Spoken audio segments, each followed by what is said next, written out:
je conseillerais aux parents déjà de ne même pas attendre qu'il se passe quelque chose de difficile à l'école. N'attendez pas que votre enfant se fasse embêter ou que votre enfant n'ait pas envie d'aller à l'école ou que votre enfant ait des difficultés scolaires pour établir ce contact et cette communication avec l'enseignant. Parce que je crois profondément en le pouvoir de la coéducation. Et je pense qu'on rendra service à un enfant pour l'aider à grandir en toute sérénité et avec enthousiasme quand il y a vraiment une coéducation et une harmonie en fait dans ce qui se passe à l'école comme à la maison. Donc je sais qu'il y a beaucoup de parents qui ont peur d'aller embêter les enseignants, qui ont peur de déranger, qui ont peur de prendre du temps pour ça. Mais en fait, c'est précieux, c'est important et ça fait aussi partie intégrante en fait du travail d'éducation. Donc, un enseignant a besoin aussi de savoir ce que vous pensez, ce que vous ressentez, a besoin d'écouter vos conseils aussi, vos remarques par rapport à son enfant, vos astuces que vous avez déjà mises en place à l'école. Il y a besoin de se créer en fait cette communication pour savoir comment votre enfant se comporte aussi dans cette micro-société qu'est la classe, parce que votre enfant peut avoir une certaine attitude à la maison et en aura une autre à l'école, parce que c'est la vie en communauté. C'est différent, il y a d'autres enjeux en fait. Donc du coup, c'est important d'en parler. Donc surtout, n'hésitez pas à créer cette communication. Ensuite, le comment, alors ça va vraiment être on va dire, partir du principe que l'enseignant n'est pas votre ennemi, n'est pas là pour vous taper sur les doigts ou taper sur les doigts de l'éducation que vous donnez à votre enfant, n'est pas là pour taper sur les doigts de votre enfant. Il est vraiment là pour aider votre enfant à grandir, à apprendre des choses et à vous accueillir aussi.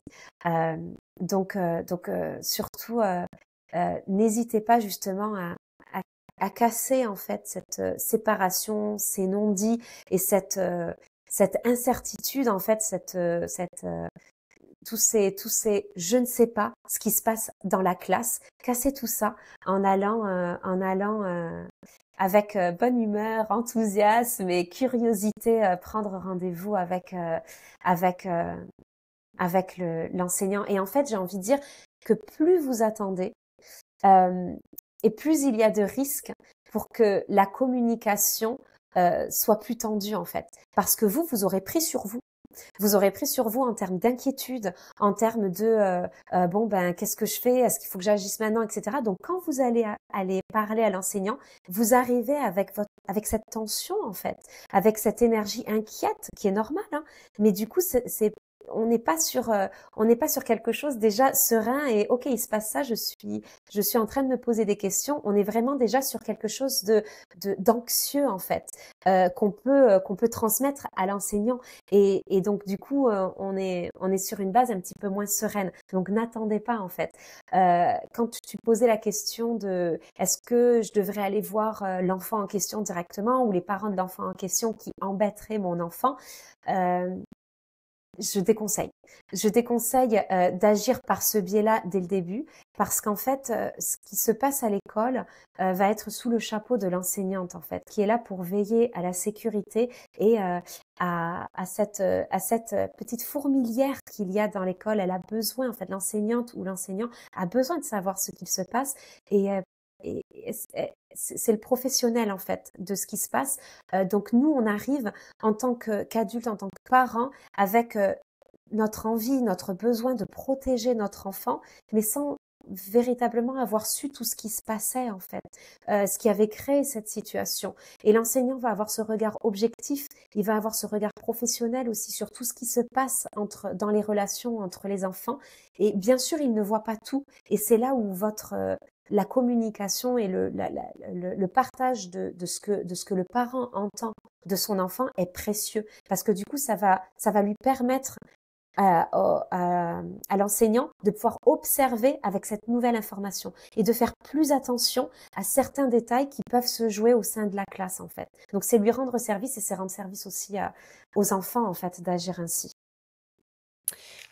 J'ai une copine maman qui avait justement essayé de briser la glace avec la maîtresse d'école de sa fille, suite à une difficulté Mhm. vécue par sa fille dans la cour de l'école. Et en lui parlant, ça, elle s'est rendue compte que ça avait plus braqué la maîtresse que résolu le problème. Euh, Peut-être qu'elle s'y est mal prise, peut-être qu'elle a, je sais pas, employé des mots trop forts, peu importe, mais en tout cas, ça a presque jeté en froid entre la maîtresse et cette maman. Et c'est vrai, hein, je me rends compte au quotidien que la relation parents-professeurs des écoles est quand même très fragile et hyper compliquée.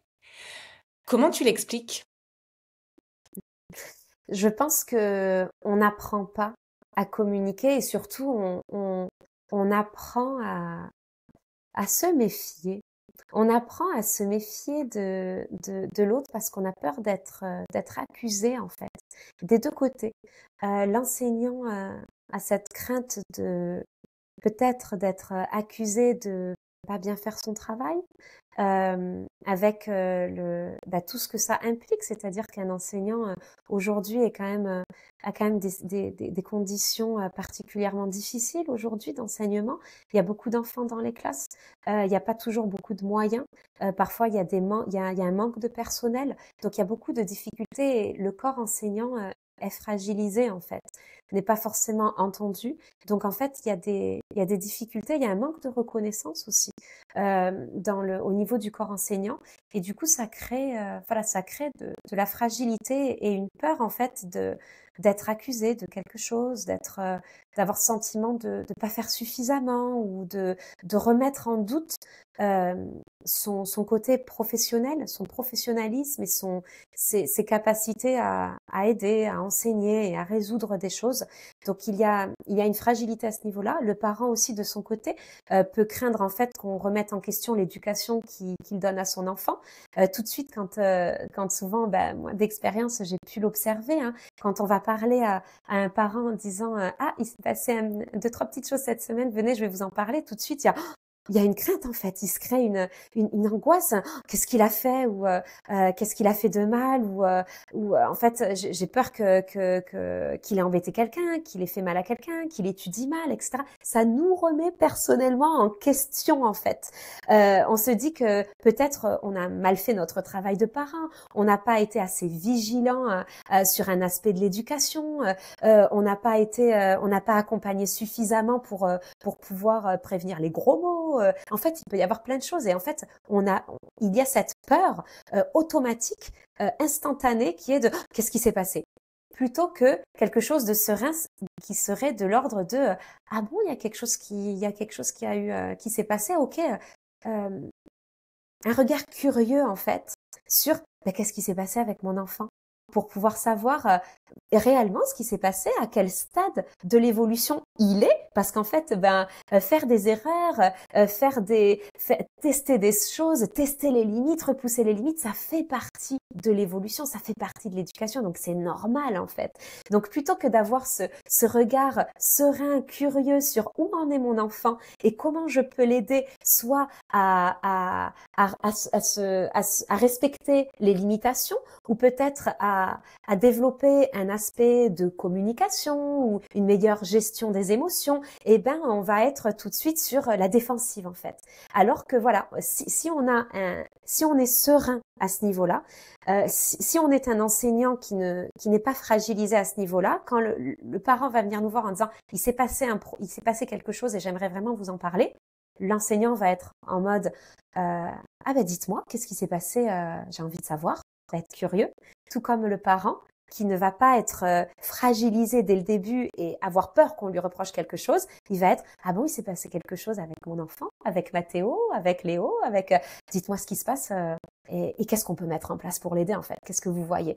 Donc déjà en fait il y a ce point de départ qui va tout biaiser en fait et qui va créer en fait une espèce de protection déjà et d'un rapport un peu menaçant en fait. On part de ce principe-là. Après le système aussi fait en sorte que il n'y a pas de rapprochement entre le corps enseignant et les parents. Je voyais par exemple en Australie, dans les écoles australiennes, dans la plupart des écoles australiennes, un jour par semaine, les portes de la classe s'ouvrent pour que certains parents, donc les parents s'inscrivent pour venir dans la classe animer des ateliers. Ça peut être des ateliers cuisine, des ateliers bricolage, des ateliers d'art, devoirs, des ateliers autour de la lecture. Et en fait, ils voient comment s'organise la classe, ils voient ce qui se passe, s'enseignent les choses. Et en fait, il y a une relation de confiance qui se crée aussi entre les parents, les enfants et les enseignants. Il y a vraiment un rapport harmonieux qui se fait où l'enseignant sait ce qui se passe à la maison, le parent sait ce qui se passe dans l'école, et il y a un rapport de confiance. Les parents et les enseignants communiquent énormément dans les écoles australiennes. Ils communiquent tout le temps. Ils s'envoient des emails régulièrement, et c'est vrai que même, enfin moi avec mes parents d'élèves, on s'envoyait des emails très régulièrement. Et dès qu'il y a un petit quelque chose, on va le désamorcer le plus rapidement possible. Donc en fait, c'est vrai que si on part de ce principe où il y a une fragilité particulièrement prononcée en France, parce que le système fait que on peut être plus facilement sur la défensive, en fait, c'est là où ce qui va être vraiment précieux, l'outil le plus précieux pour un parent comme pour l'enseignant, ça va être la communication. Et donc, la communication non violente. Donc, il y a plusieurs ouvrages à ce niveau-là, mais ça va être vraiment comment aborder quelque chose sans être dans de l'accusation, sans remettre en cause l'enseignement du professeur qui fait de son mieux, sachant qu'on ne sait pas tout ce qui s'est passé. Donc, on arrive avec des questionnements. Donc, comment faire part de ces questionnements grâce à cet outil merveilleux qu'est la communication non violente pour pouvoir le partager, essayer de trouver des solutions plutôt qu'arriver avec une énergie qui va mettre chaque partie en fait sur la défensive.